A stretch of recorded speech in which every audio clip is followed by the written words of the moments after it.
இனிமே உங்கள் வீட்டில் கரண்ட் பில் அதிகம் வரவே வராது. எந்த எலக்ட்ரிக் சாதனத்திற்கு எவ்வளவு யூனிட் செலவு என்பதை பாருங்கள்.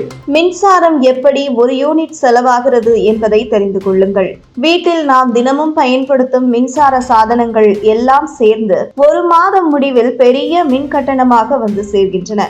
ஆனால் அந்த மின் செலவு எப்படி உருவாகிறது? ஒரு சாதனம் எவ்வளவு நேரம் இயக்கப்படும் போது ஒரு யூனிட் மின்சாரம் செலவாகும் என்பதை தெரிந்து கொண்டால் நாம் அதனை சீராக கட்டுப்படுத்தும் பழக்கத்தை வளர்த்துக் கொள்ளலாம். இதனால் மின் சேமிப்பில் முதன்மையான அறிவு.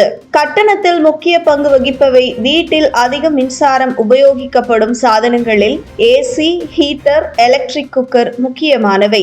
1.5 டன் ஏசி 2000 வாட்ஸ் அளவு மின்சாரம் பயன்படுத்துகிறது. இதை 2 மணி நேரம் இயக்கினால் 1 யூனிட் மின்சாரம் செலவாகி விடுகிறது. அதேபோல் வாட்டர் ஹீட்டரும் அதே அளவிலேயே மின்சாரம் எடுத்துக் கொள்கின்றது. இதை பயன்படுத்தும் நேரத்தை கட்டுப்படுத்தினாலே மின் கட்டணத்தில் பெரிய அளவு மிச்சப்படுத்தலாம். வெறும் 300 முதல் 750 வாட்ஸ் மட்டுமே மின்சாரம் பயன்படுத்தும் சாதனங்கள் grinder, mixie, washing machine, vacuum cleaner, motor போன்றவை. இவை 1 யூனிட் மின்சாரம் செலவாக 3 மணி நேரம் முதல் 5 மணி நேரம் வரை இயக்கப்பட வேண்டும். இவை அடிக்கடி பயன்படுத்தப்படுவதில்லை என்பதால் மின் கட்டணத்தில் பெரிய தாக்கம் தராது.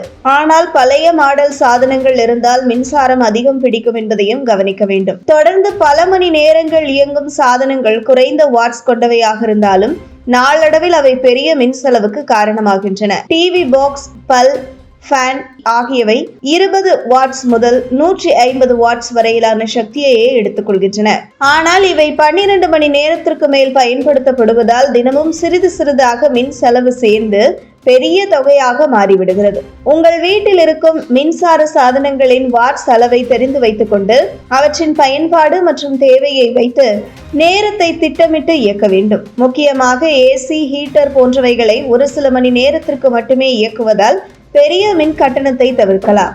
அவசியம் இல்லாத போது பல், டிவி, ஃபேன் போன்றவற்றை சாதனங்களை அணைத்து வைக்கும் பழக்கம் மின் சேமிப்புக்கு வழிவகுக்கும். மின்சாரம் என்பது செலவு மட்டுமல்ல, இது ஒரு நல்ல வளம். அதனை நமக்கு தேவைப்படும் அளவிற்கு மட்டுமே பயன்படுத்திக் கொள்ள வேண்டும். வீண் செலவுகளை தவிர்த்து உங்கள் வீட்டில் ஒரு மாதம் எத்தனை யூனிட்டுகள் செலவாகின்றன என்பதை கணக்கிட்டு அதன் அடிப்படையில் பயன்பாட்டை சீரமைத்தால் மின் கட்டணத்தை மட்டுமல்லாமல் சுழற்சி பாதிப்பை தவிர்க்கும் ஒரு நல்ல குடிமகனாகவும் நீங்கள் மாறலாம்.